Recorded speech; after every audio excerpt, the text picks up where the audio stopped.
गिल के शुभ शतक और विराट कोहली की अर्धशतक की बदौलत भारतीय टीम चौथे क्रिकेट टेस्ट मैच के तीसरे दिन खेल समाप्ति के बाद एक ऐसी स्थिति में आ गई है जहां कम से कम वो अब ऑस्ट्रेलियाई स्कोर को चेज करती दिख रही है।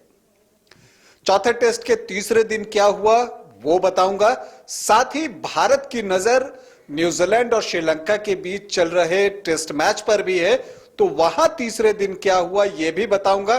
फिलहाल केवल इतना बता देता हूं कि श्रीलंका ने अपनी दूसरी पारी में 83 रन पर 3 विकेट गंवा दिए हैं। मैच की स्थिति क्या है वो भी बताऊंगा, लेकिन कुल मिलाकर अगर हम देखें तो शनिवार का दिन भारत के लिए ठीक ही रहा। नमस्कार, आप देख रहे हैं न्यूज बाइस्कोप और मैं हूं राकेश रंजन।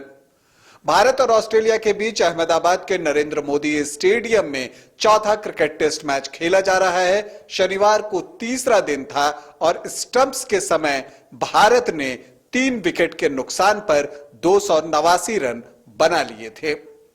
तो तीसरे दिन सिर्फ 3 विकेट गिरे।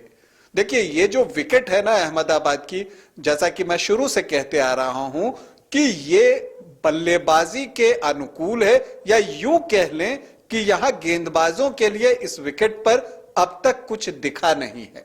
हालांकि तीसरे दिन पहले सेशन में कुछ एक गेंदें थोड़ी बहुत स्पिन की, लियोन की, कुछ बाउंस भी मिला, लेकिन जैसे जैसे खेल आगे बढ़ता गया, धूप पड़ी विकेट पर, उसके बाद ऑलमोस्ट सपाट हो गया।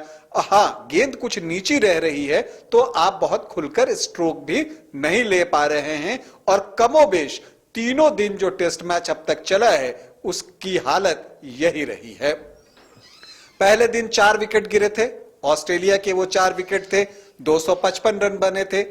दूसरे दिन ऑस्ट्रेलिया के 6 विकेट गिरे और ऑस्ट्रेलिया ने 480 का विशाल स्कोर बनाया, तो भारत ने भी 36 रन बिना विकेट के नुकसान पर बना लिया था दूसरे दिन खेल समाप्ति के बाद। तीसरे दिन इसी स्कोर से भारत ने अपने पारी को आगे बढ़ाया। रोहित शर्मा और शुभमन गिल आए और उन्होंने शुरुआत अच्छी की। दोनों के बीच पहले विकेट के लिए एक अच्छी साझेदारी हुई 74 रनों की, और आप कह सकते हैं कि यह साझेदारी अच्छी थी, लेकिन रोहित जिस तरह से आउट हुए वो निश्चित तौर पर खुश नहीं होंगे। जिस तरह से वो बैकफुट पर गए, गेंद को कवर की तरफ खेलना चाहते थे, कोहने मन की गेंद थी, थोड़ी शॉर्ट गिरी थी, वो गेंद को जमीन पर नहीं रख सके, गेंद थोड़ी सी रुकी थी और वो सीधे लाबुशेन के हाथों में मार बैठे और 35 रन बनाकर पवेलियन लौट गए। स्वाभाविक रूप से रोहित बहुत निराश थे अपने इस आउट होने के तरीके पर। खैर, पहला विकेट गिर गया और उसके बाद चेतेश्वर पुजारा क्रीज पर आए। लंच तक भारतीय टीम ने 129 रन बना लिए थे 1 विकेट के नुकसान पर, यानी कि शनिवार को पहले 2 घंटे में भारतीय टीम ने 93 रन बनाए। जो लंच से टी के बीच का सेशन था वहां भारतीय टीम ने पारी को संभाला।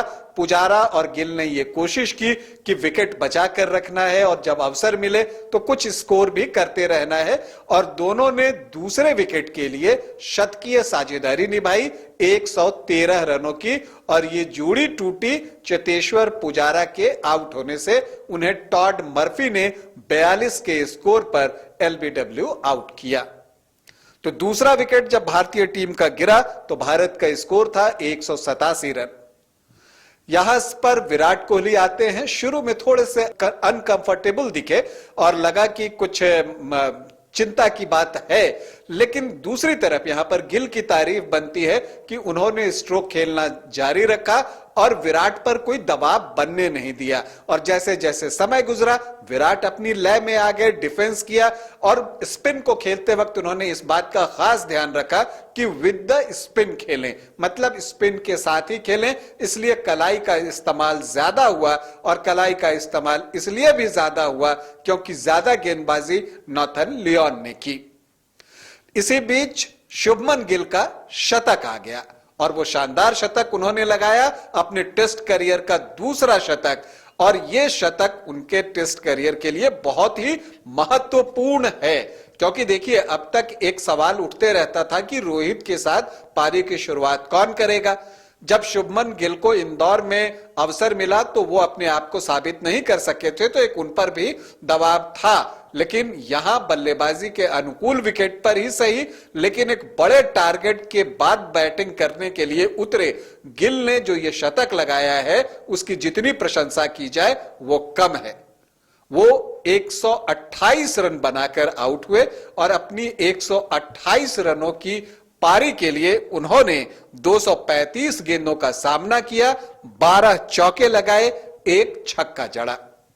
नाथन लियोन ने उन्हें आउट किया, वो भी एलबीडब्ल्यू आउट हुए, तो भारत का तीसरा विकेट गिरा और 58 रनों की साझेदारी के बाद कोहली और गिल के बाद गिल आउट हुए थे और भारत का तीसरा विकेट गिरा। उसमें भारतीय टीम का स्कोर था 245 रन। इसके बाद से विराट कोहली और रविंद्र जडेजा के बीच 44 रनों की नाबाद साझेदारी हो चुकी है और इस साझेदारी पर बहुत कुछ निर्भर करता है। जब चौथे दिन रविवार को मैच शुरू होता है तो जो पहला 2 घंटा है वो तय करेगा कि मैच किसी दिशा में जा सकता है या ड्रॉ की ओर जा रहा है। क्योंकि देखिए, पहले 3 दिन में कहानी कुछ अलग नहीं हुई है। बल्लेबाजों ने रन बनाए हैं, गेंदबाज विकेट के लिए तरसते रहे हैं। हां, बैटर्स भी स्ट्रोक खेलने में थोड़ी कह सकते हैं कि कंजूसी कर रहे हैं, क्योंकि गेंद थोड़ी नीची आ रही है और यह बात मैंने दूसरे दिन खेल समाप्ति के बाद भी आपसे कही थी। तो वही स्थिति है। अब अगर भारतीय टीम को वर्ल्ड टेस्ट चैंपियनशिप के फाइनल में जाना है तो उसके लिए यह टेस्ट जीतना बहुत जरूरी है। लेकिन अभी जो मैच की स्थिति है उसमें टेस्ट जीतने के लिए भारत को चौथे दिन यानी रविवार को तेजी से रन बनाने होंगे। तो क्या भारत ये जोखिम उठाएगा? मुझे तो नहीं लगता। मुझे लगता है कि भारतीय टीम आराम से बैटिंग करेगा और वो चाहेगा कि उसे दोबारा बैटिंग न करनी पड़े और वो एक बड़ी लीड चाहेगा और उसके लिए भारत के पास बैटर्स भी मौजूद हैं। तो ये मैच मुझे लगता है कि ड्रॉ की ओर ज्यादा बढ़ रहा है। हालांकि अब मैच में भारत की वापसी हो चुकी है। जो एक डर का माहौल था 480 रन जब ऑस्ट्रेलिया ने बना लिया था, तो वो अब कम हो गई।